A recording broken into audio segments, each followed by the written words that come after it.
ये लिखना है इंटेंसिटी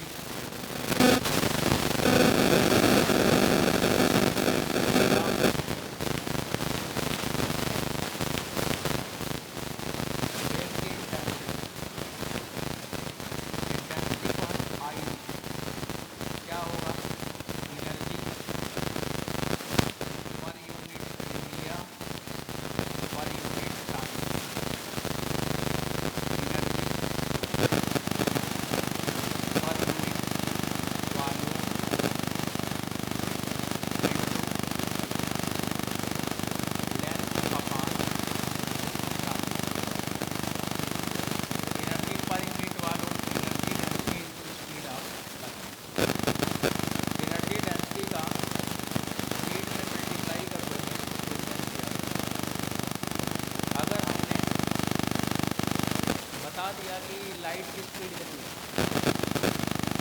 इंटेंसिटी कितनी है, तो एनर्जी डेंसिटी क्या होगा, नहीं आ जाएगा। अब बच्चों इंटेंसिटी एनर्जी डेंसिटी का एक फार्मूला ये भी है, intensity upon speed of light, intensity upon speed of light, ये एनर्जी डेंसिटी है। एक सवाल मैं पढ़ रहा हूँ, पेपर में क्वेश्चन था, सवाल को ध्यान लिखा हुआ था कि कोई एंटीना है, उसकी लंबाई 2 मीटर है। सवाल ऐसे एंटीना में एंटीना लिखेगा, वो सब छोड़ दिया करो, एंटीना में एंटीना हाँ बोला एंटीना, बोले लो एंटीना आ गई, एंटीना मत पढ़ो, उसका सवाल जैसे तमाम वर्ड यूज कर लेता है, बात करेंगे सवाल जैसे लगा तो हाथ बात भी जाते हैं, रडार लिख दिया, ये लिख दिया, वो लिख दिया, परेशान अबे होगा रडार पडार। उसमें लिखा हुआ था कि एक एंटीना है, उसकी लंबाई 2 मीटर है और वेव की इंटेंसिटी 20 किलोवाट पर मीटर स्क्वायर है, जो वेव आ रही है, टीवी चल रही है जिससे, उसकी इंटेंसिटी दिया था। वही इंटेंसिटी कम हो जाता है, बादल वदल जब रहता है, आयनोस्फीयर वगैरह इफेक्टिव हो जाता है, तो इंटेंसिटी कम हो जाती है, तो झिलमिल झिलमिल सितारे टीवी में चलने लगते हैं, तो उससे सही से पिक्चर नहीं आता। तो वो इंटेंसिटी दिया था और वो बोला था कि उस एंटीना के दोनों एंड पर पोटेंशियल डिफरेंस बताओ। हाँ, अब ये सवाल दिया था, पेपर में क्वेश्चन है। अब आपको क्या दिया है, इंटेंसिटी दिया है ना, स्पीड ऑफ लाइट सारे देश को पता है। आप एनर्जी डेंसिटी निकाला, इस एनर्जी डेंसिटी को ले आया, यहाँ रखा, E0 आया, मैक्सिमम इलेक्ट्रिक फील्ड आया और पोटेंशियल पूछा है, तो V बराबर क्या होता है, E/d, हाँ E × d, इलेक्ट्रिक फील्ड होता है ना V/d, और V मैं पूछ रहा हूँ, तो V बराबर क्या हुआ, E0 × d। तो एंटीना की जो लेंथ है 2 मीटर, उसका E0 में मल्टीप्लाई करो, खट से आंसर आ जाएगा। समझे? सवाल देखो कितना विचित्र बनाया था, कई लोग उसको लेके घूम रहे थे कि सवाल कैसे आएगा। उसमें लिखा है कि इंटेंसिटी ये है वेव की, तो तुरंत बच्चों इंटेंसिटी से आपको एनर्जी डेंसिटी आएगा। इसके बाद इलेक्ट्रिक फील्ड पूछे तो इलेक्ट्रिक फील्ड आएगा, मैग्नेटिक फील्ड पूछेगा तो मैग्नेटिक फील्ड आएगा ना। एक सवाल तो ये होगा कि इलेक्ट्रिक फील्ड क्या है, मैग्नेटिक फील्ड क्या है, एक सवाल ये पूछेगा। पीक वैल्यू आपने निकाल ली, RMS पूछेगा तो E0/√2 कर देंगे, वो इक्वेशन तो वही है ना, अल्टरनेटिंग वाला। अब इसके बाद पीक करंट आ गई या पीक फील्ड आ गई, तो पूछा कि पोटेंशियल डिफरेंस क्या है, तो आपने क्या किया, E × d कर दिया, पोटेंशियल डिफरेंस आ गया। कितना आसान सवाल था कि नहीं सवाल आसान। जितने भी सवाल होते हैं आपके सिलेबस में, आप पूरे क्वेश्चन पेपर पढ़ लेना, इतनी लाइन में आता है जितना आपके सामने दिख रहा है बस। इंटेंसिटी, एनर्जी डेंसिटी, एनर्जी और इलेक्ट्रिक फील्ड मैग्नेटिक फील्ड का रेशियो, रिलेशन, इसके बाद दुनिया में कोई सवाल आज तक बना ही नहीं है, न कभी बनेगा। बाकी आला बाला फकीर वाला बात नहीं सुनना है, इतने से आपका सारा सवाल लग जाता है। इसमें कोई मुश्किल है क्या? हाँ मुश्किल है, बस इतना ही आपको जानना है। जान गए? चलो और थोड़ा और जान जाओ। अब बच्चों मैंने एनर्जी डेंसिटी का इंटेंसिटी के साथ रिलेशन दिखाया। अब आप लोगों से पूछा जाता है कि इलेक्ट्रोमैग्नेटिक वेव में मोमेंटम होता है कि नहीं। मास इनटू वेलोसिटी, बोलो मोमेंटम होता है कि नहीं। मोमेंटम होता है। फोटान का मोमेंटम होता है।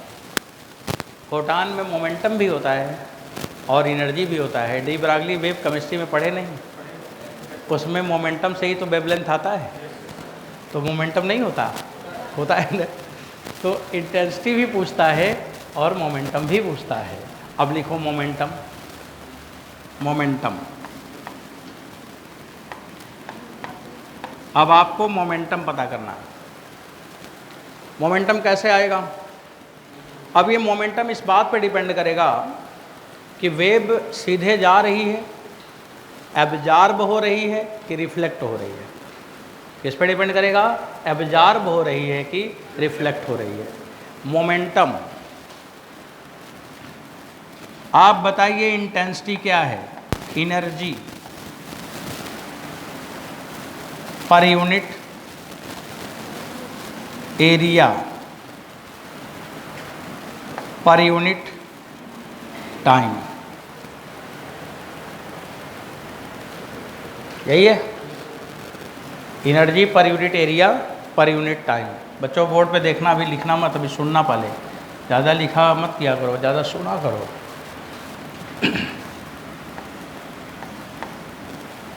अब यहाँ पे मैंने लिखा है intensity into area into time into time. Intensity area into time upon speed of light बराबर एम इंटू सी। एम इंटू सी मोमेंटम आ गया। अब सवाल में देगा कितनी इंटेंसिटी इतने टाइम के लिए इस एरिया पे आया, तो उसका मोमेंटम बताओ। और आगे लिख रहा हूँ भी, और लिख रहा हूँ, फिर लिख रहा हूँ P बराबर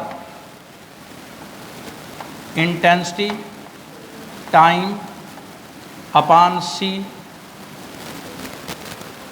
एक मिनट बच्चों ज़रा वेट करो। हाँ ठीक है, ये आया इंटेंसिटी टाइम सी, एरिया भी था ना, एरिया आया। अब थोड़ा और सुनते चलो सुनते चलो। dp अपॉन dt, ये तो मोमेंटम हो गया। dp अपॉन dt बराबर क्या हुआ? फोर्स। अब फोर्स बराबर क्या हुआ? IA upon C। फोर्स माने प्रेशर, रेडिएशन प्रेशर पढ़ाया है। प्रेशर हो गया फोर्स अपॉन एरिया बराबर I अपॉन C। इंटेंसिटी में स्पीड ऑफ लाइट से डिवाइड कर दोगे तो प्रेशर आ जाएगा। रेडिएशन प्रेशर कहते हैं, इलेक्ट्रोमैग्नेटिक वेव का रेडिएशन। यही प्रेशर है जो आपके ऊपर लगता है जब मोबाइल फ़ोन चलाते हैं, तो ये प्रेशर आया ना, आया ना, यही प्रेशर यहाँ पे लगता है इस जगह। और ये इतना प्रेशर ज़्यादा होता है कि जो मसल्स है उसको डैमेज कर देता है, तब ब्रेन ट्यूमर हो जाता है। यही प्रेशर है, यही इंटेंसिटी दिया रहता है। अब कितना ज़्यादा इंटेंसिटी की वेव है उतना ज़्यादा प्रेशर होगा।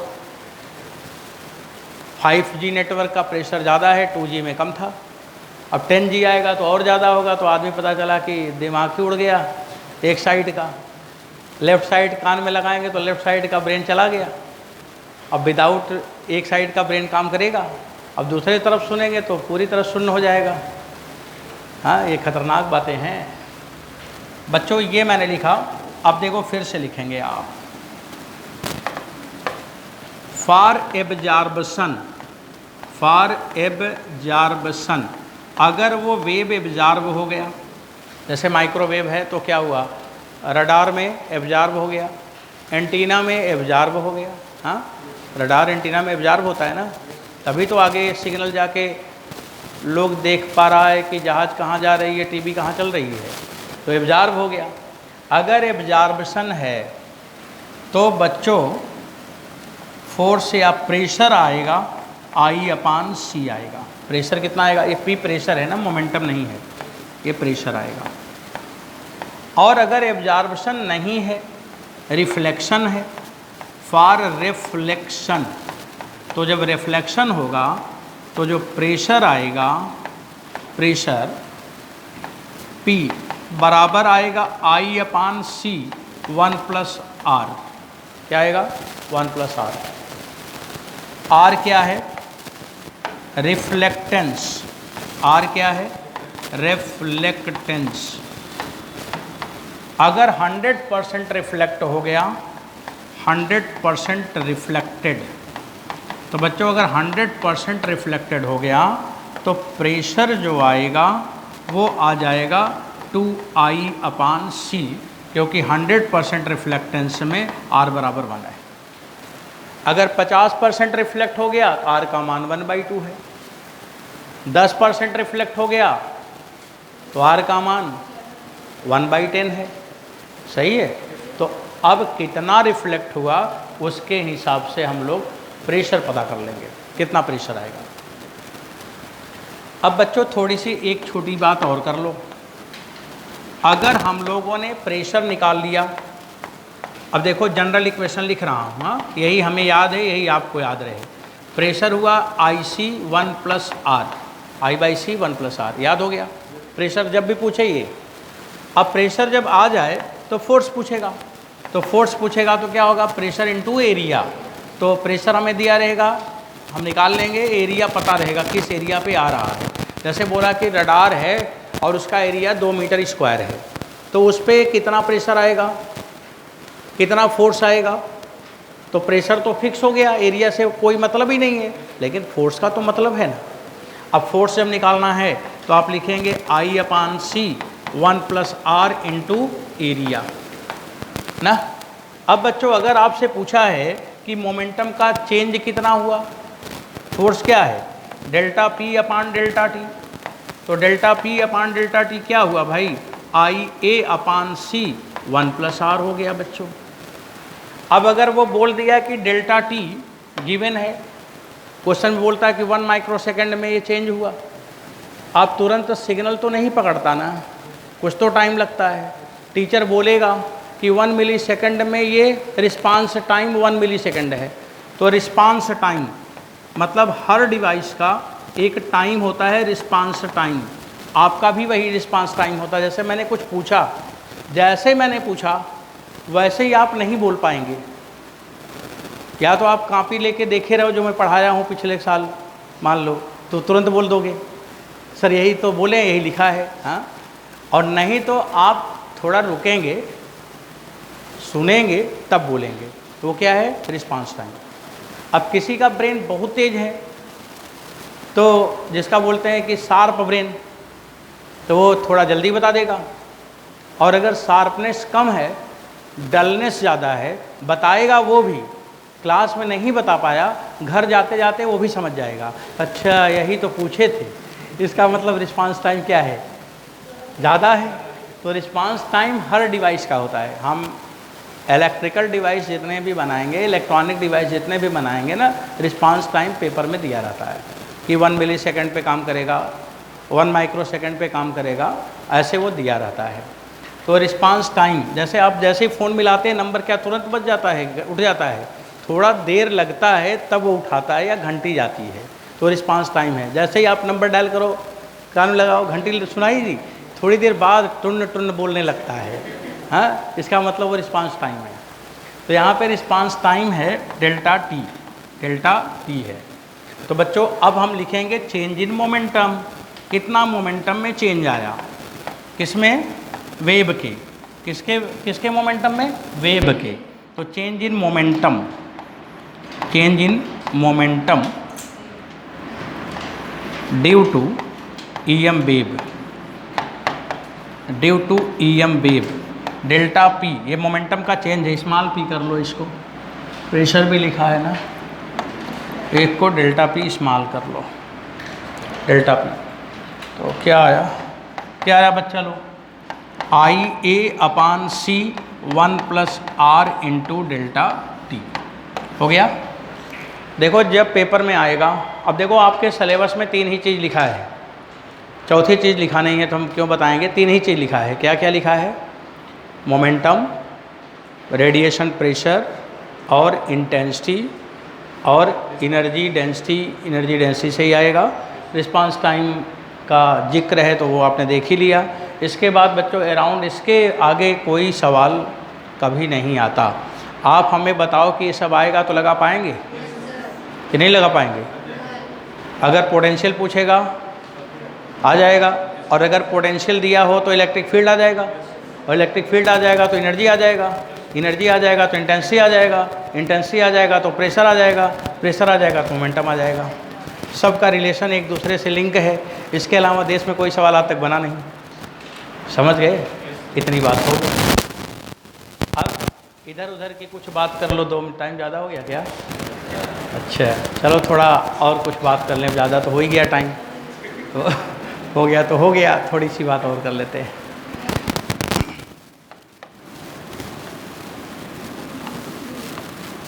बच्चों आप लोगों ने करंट पढ़ी है, डिस्प्लेसमेंट करंट।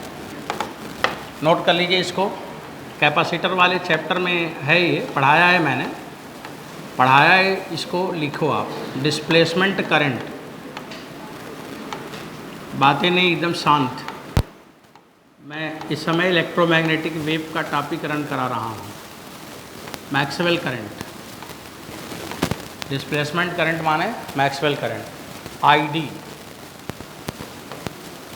बराबर डी क्यू अपान डी टी, डी अपान d T.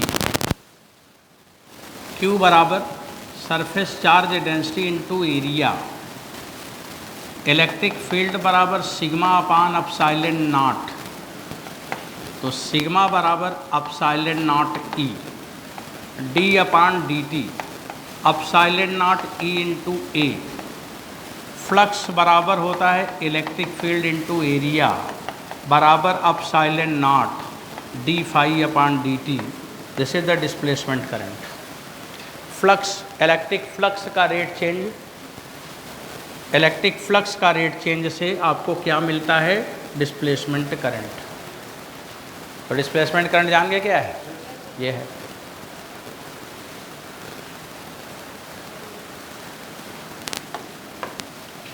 Ampere Maxwell's law, Maxwell's law. B into d l बराबर mu naught I plus I D. Maxwell Ampere law क्या है? बी डी एल बराबर mu naught I, और Maxwell Ampere law क्या है? आई में I D plus. सही है? Mu naught I plus I D बराबर आया म्यू नॉट आई माने जो लूप में करंट है और जो डिस्प्लेसमेंट करंट है, उन दोनों का सम करो। इसे कहते हैं इलेक्ट्रोमैग्नेटिक वेव। अभी आपने बच्चों पढ़ा था मैग्नेटिक, आपने पढ़ा था इलेक्ट्रिक, और यहाँ पे क्या है? इलेक्ट्रोमैग्नेटिक है। तो दोनों मिला दो। समझेंगे इलेक्ट्रोमैग्नेटिक क्या है? दोनों मिला दो, दोनों मिला दो। बस ऐसा चैप्टर बनाया है, किसी काम का है? दोनों मिला दो। बस टेक्निकली हमें पता होना चाहिए कि हम करेंगे क्या। सवाल तो आ ही जाता है। अब ये हो गया ईएम वेव। तो कौन सा इक्वेशन है? एम्पियर मैक्सवेल्स इक्वेशन है।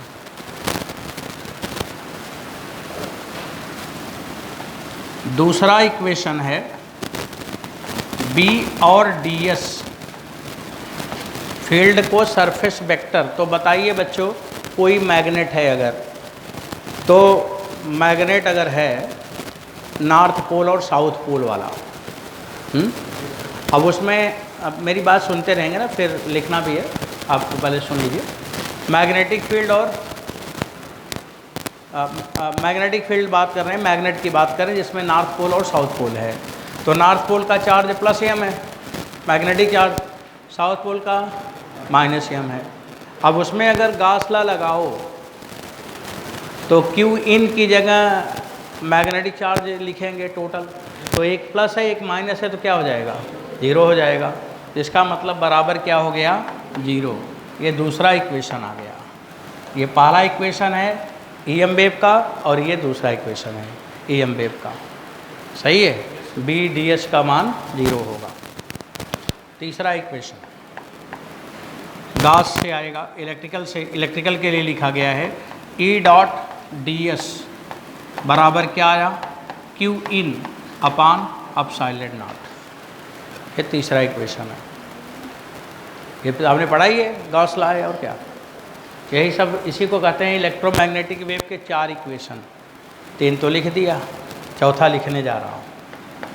चौथा है, ये भी फैराडे का लॉ में मैंने पढ़ा दिया था और बोला था कि फैराडे का यही असली लॉ है, क्योंकि देखो मेरा उधर पढ़ाने का तरीका ही अलग था, क्योंकि मैं ईएम वेव की सारी चीज़ बता दिया था, क्योंकि ये मेरे को पढ़ाना नहीं होता है, मैं बोलता हूँ कि सब है एक बार देख लेना, पढ़े हो जगह जगह है, पर अभी उसको अरेंज कर रहा हूँ अब। तो ई डी एल बराबर आपने पढ़ा है माइनस एरिया और मैग्नेटिक फ्लक्स अपान टाइम, याद आया? इससे इलेक्ट्रिक फील्ड निकालते थे ना हम लोग, इलेक्ट्रिक फील्ड पूछेगा, ये भी इलेक्ट्रोमैग्नेटिक वेव का केस हो गया। तो ये मैक्सवेल का 4 इक्वेशन है और ये चारों इक्वेशन किसका है, ईएम वेव का। तो ईएम वेव के 4 इक्वेशन आ गए आपके पेपर में। ऑप्शन दे देता है, बोलता है कौन सा ईएम वेव नहीं है या कौन सा है, तो आप यहाँ से देख के तो जान जाओगे ना कौन सा है कौन सा नहीं है। अब बच्चों अंतिम 1 सेकंड की बात और कर लें, कोई चीज़ क्यों छूटे, इधर बताना कुछ बात। अगर मैं लिखूंगा y बराबर, ये मैकेनिकल वेव लिख रहा हूँ, y बराबर a sine omega t minus k x, तो इसका बच्चों वेव इक्वेशन क्या है, differential d2y upon dx square equal to 1/v square d2y upon dt square. याद आया? हमने v स्क्वायर इधर लिखा था, आज मैंने उधर लिख दिया, समय की बात है आज उधर लिख दिया। अब ये देखो, ये मैकेनिकल वेव है, EMW मैकेनिकल वेव। अब इधर मैं लिखूंगा EMW इलेक्ट्रोमैग्नेटिक वेव, लिखवाइए इक्वेशन, लिखवाइए बच्चों। B बराबर B not sign omega t minus के जेड, अगर मैंने लिखा है तो इसके हिसाब से क्या लिखवाओगे, d2b अपान dz स्क्वायर बराबर म्यू अपसाइलन, मीडियम वैक्यूम है तो म्यू नॉट, मीडियम है तो म्यू, तो हम म्यू अपसाइलन ही लिख दें, वैक्यूम होगा तो वैक्यूम वाला लिख लेना, और अगर मीडियम होगा तो मीडियम वाला लिख लेना। समझ आ रहा? Speed of light. तो अब यहाँ पे क्या लिखोगे, d2b अपान dt स्क्वायर, ये बच्चों ईएम वेव इक्वेशन है मैग्नेटिक फील्ड का, सही है।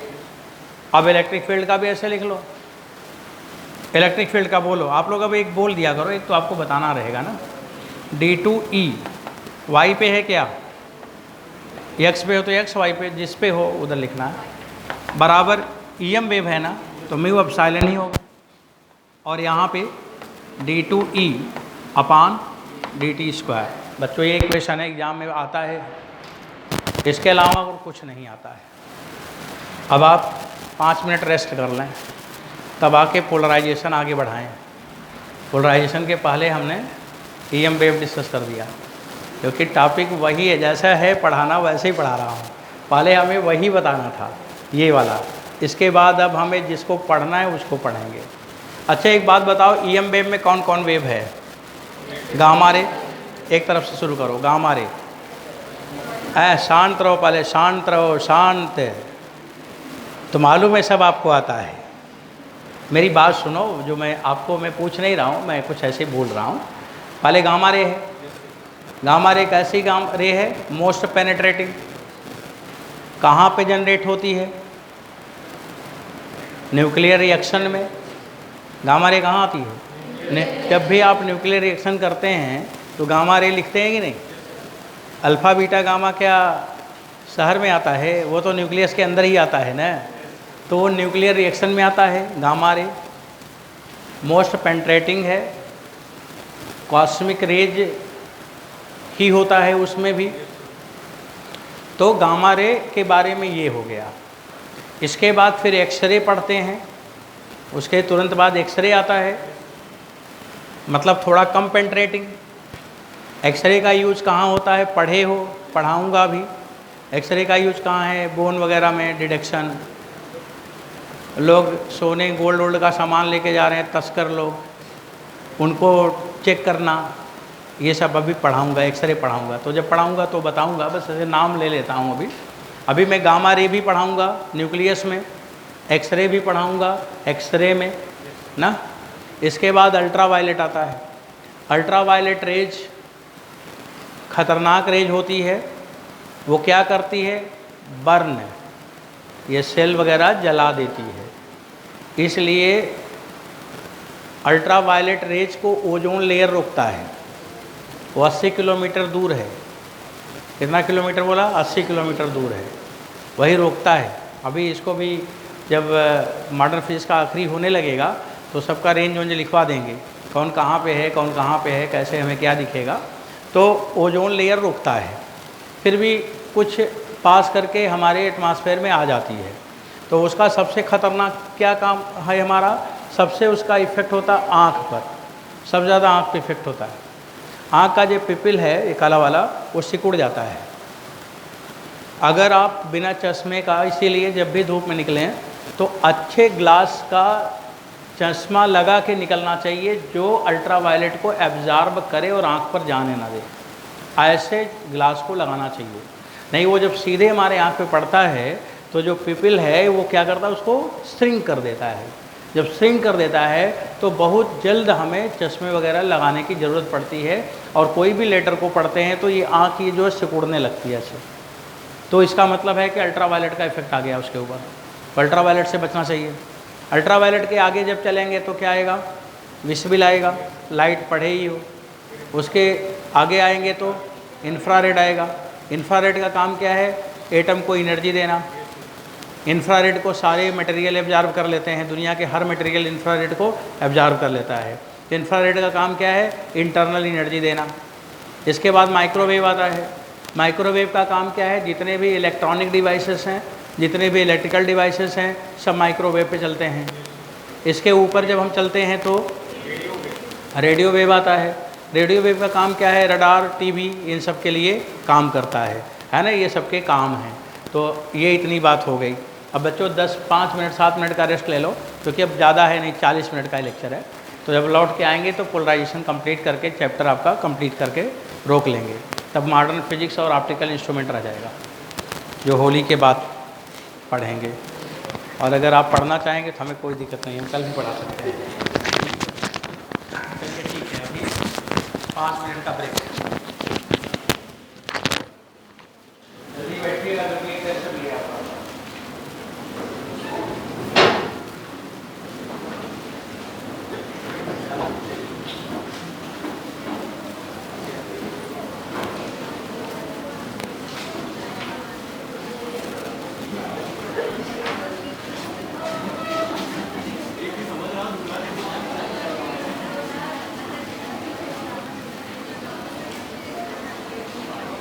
Right.